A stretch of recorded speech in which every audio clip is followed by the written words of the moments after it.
But God's love did not lead to unrestricted answers to our desires nor to indulgence. God's love was the eternal love that may destroy God's people but eventually bring them back to life through Jesus Christ.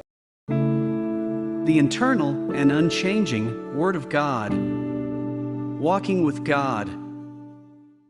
The Bible that transcends time, Walking with God, Part 25. Keeping the distance. When we are called as men of God and dedicate ourselves to the kingdom of God, we meet many people who are also called as men of God. And we will bear the hard work for the kingdom of God together. It's great to be together. Two are better than one because they have a good return for their work. If one falls down, his friend can help him up. But pity the man who falls and has no one to help him up. Also, if two lay down together, they will keep warm. But how can one keep warm alone? Though one may be overpowered, two can defend themselves. A cord of three strands is not quickly broken. This is obvious. Together, we can complement each other's shortcomings and provide strength. However, often in the field of ministry, we find that this is not the case. In a relationship where we came together for a while and devoted ourselves to the kingdom of God, at some point, we turned their backs to stand in the form of separation rather than unity. Of course, we can fulfill the roles entrusted to each other in the perfect will and plan of God, but if that unity continues to be broken by our repeated folly, it is necessary to examine the cause. One of the contents of that inspection is keeping the distance.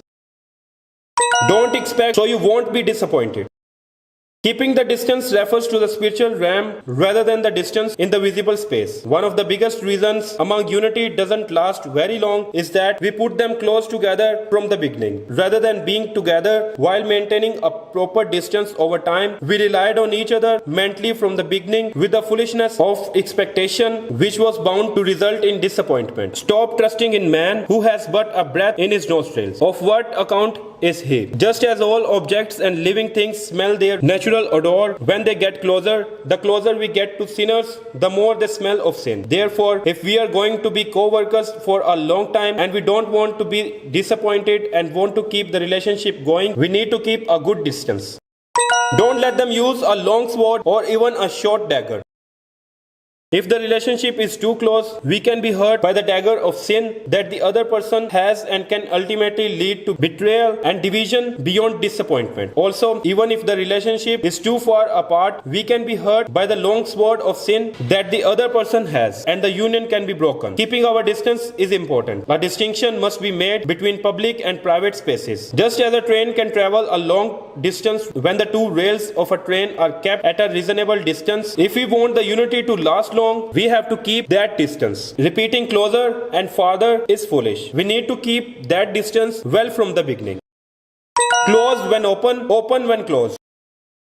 There are some people whom we have a more open heart when they walk together in union. There are some people we are more open to not because of some particular reason, and there are some people we closer our hearts to not because of a particular reason. Because all human beings have emotions, they are bound to open their hearts to people with similar tendencies and close their hearts to people who have opposite tendencies. So most of our friendship are with people who have the same tendencies. The important thing is that to people we tend to open up more for no reason, we have to slightly close the door. This is because in general, if we get close too quickly, the relationship won't last long. Also, for those whom we close our heart to for no reason, it is necessary to open the door a little. This is because as we learn a little more, we discover that our emotions and emotional judgments are wrong. Strangely, Jesus did not open his heart to his disciples, but rather was firm. When Jesus heard Peter's confession of faith, he praised him more than anything else, but right after,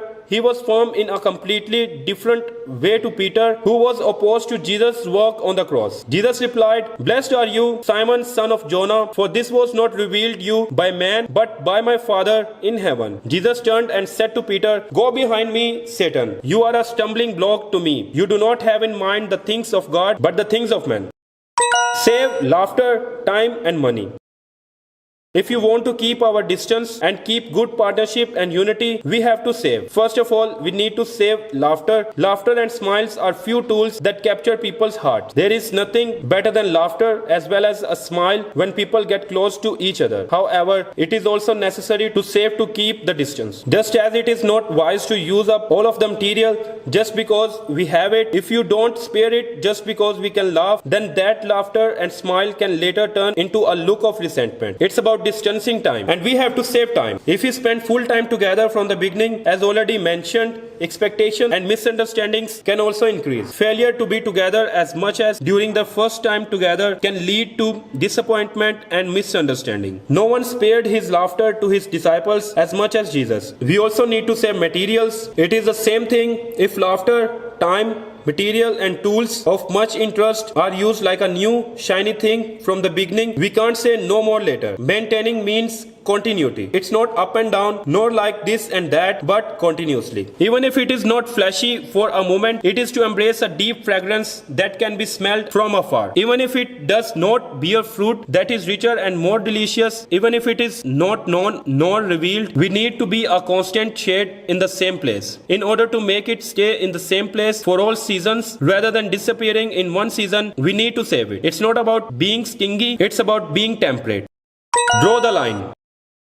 In order to go together in the long journey of accompaniment and unity, we need to maintain a good distance. Again, the distance we continue to describe is not a concept of physical space. It is spiritual and sharing one's heart distance. And to keep that distance, we have to draw a line. So, if we are not a family member, we should not use the same bed. Even if we sleep in the same room, even if we eat together, we can eat at the same table, but don't use the same bowl. Again, it is a matter of the mind rather than the physical meaning. Also, even a married couple, even a parent and a child are all just neighbors. They are not someone who can rely on and expect from more. We must draw a clear line in which all but God and I are to be loved, not dependable ones. It is a mistake to depend too much on someone, but it is also a mistake to make someone rely too much on us. We must clearly remember, the closer we get, the more we will discover that there are traces of sin that we couldn't see from a distance. You have to draw a line. There are times when we love enough to die, but when we need to discipline, there must be a line to discipline. Love with our hearts. It is right to express love, but the love that is revealed in an immature situation can easily hurt each other. Depending on the person, there is love that we want to receive and there is love that we want to give. There is love that we express just because the other person wants it, and the love that I express uncontrollably just because I want to, but when the behavior cannot be continued, it can lead to disappointment in the other person, and the misunderstanding can lead to frustration. The love in the Bible is deeper than we think. It's not that I love the other for my sake, but that I humbled myself for the other. Jesus clearly loved his disciples to the end. It was just before the Passover feast. Jesus knew that the time had come for him to leave this world and go to the Father. Having loved his own who were in the world, he now showed them the full extent of his love. However, we may think of the love of the Bible as a ram of emotions, but the love of the Bible is the ram of will. Before God created the heavens and the earth, he ordained to love us. God chose us and loved us before the creation of the world. God demonstrates his love for us in that Christ died for us while we were still sinners. In this way, God's love is amazing. The Bible that transcends time, walking with God, continues.